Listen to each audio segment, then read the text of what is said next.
कबीर, मुझसे बोल देते, मैं निकाल देती खाना तुम्हारे लिए।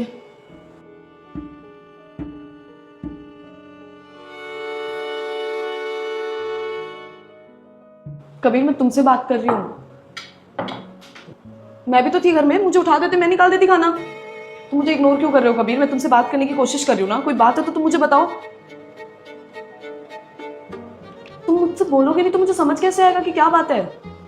देखो, जो पहले हुआ है वो काफ़ी ठीक नहीं हुआ है, और वैसे भी जैसे चल रहा है उसे वैसे चलने दो। तुमको बहुत अच्छे से पता है ये सब क्यों हो रहा है। आकांक्षा, मुझे ऑफिस से आए हुए 1 घंटा हो गया है और तुमने अभी तक मेरे लिए खाना तक नहीं बनाया है। मैं तेरे से करती हूँ बात। तुम कम से कम मेरे लिए खाना तो बना सकती हो यार। आ गए तुम ऑफिस से और हो गए तुम्हारे ऑर्डर शुरू। तुम्हें नहीं दिख रहा मैं भी फोन पे बात कर रही थी अपनी फ्रेंड से? ये ना कोई तरीका नहीं होता कबीर कि जब तुम आओगे और जो तुम मुझसे चाहोगे मैं वो करूं। मैं यहाँ पे सिर्फ इसलिए नहीं बैठी हूँ कि तुम आओ और मुझे ऑर्डर्स दो और मैं तुम्हारे काम करती रहूं। और कबीर, मैंने तुम्हें पहले ही बोला था कि मुझे खाना बनाना नहीं पसंद है। शादी के पहले ही बता दिया था। तो तुम मुझसे खाना कैसे एक्सपेक्ट कर सकते हो कि तुम ऑफिस से आओगे मैं तुम्हारे लिए खाना बना के रखी रहूंगी? कितना खाना बनाना पड़ रहा है तुम्हें?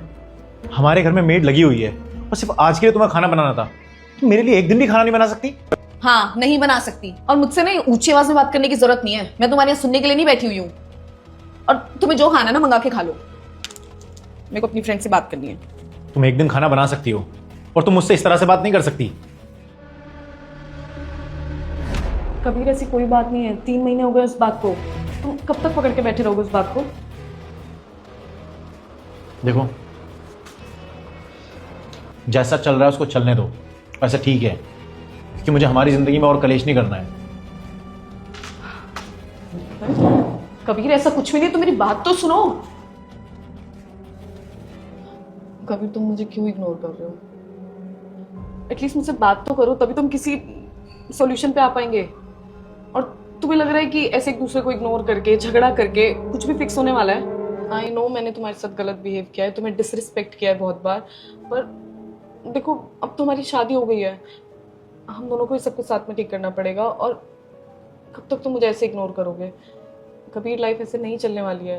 आई एम रियली सॉरी, मैंने जो भी किया। पर मैं सब कुछ सही करूंगी। हम दोनों मिलके सही करेंगे। देखो, मेरी बात सुनो। मैं यही तो बात तुम्हें समझा रहा था। तुम्हारा बिहेवियर इतना खराब हो गया था मेरे लिए, मुझे खुद कुछ समझ में नहीं आ रहा था। तुम ऐसा क्यों कर रही हो? और जब तुम्हें पता है तुम्हें मेरे ही साथ रहना है और हम एक दूसरे से इतना प्यार करते हैं। जा बेटा, मैं संकट मोचन हनुमान हूँ। मैं तेरे सभी संकट दूर कर दूंगा। तू इस वीडियो को लाइक करके चैनल को सब्सक्राइब कर ले और कमेंट में जय श्री राम लिख दे।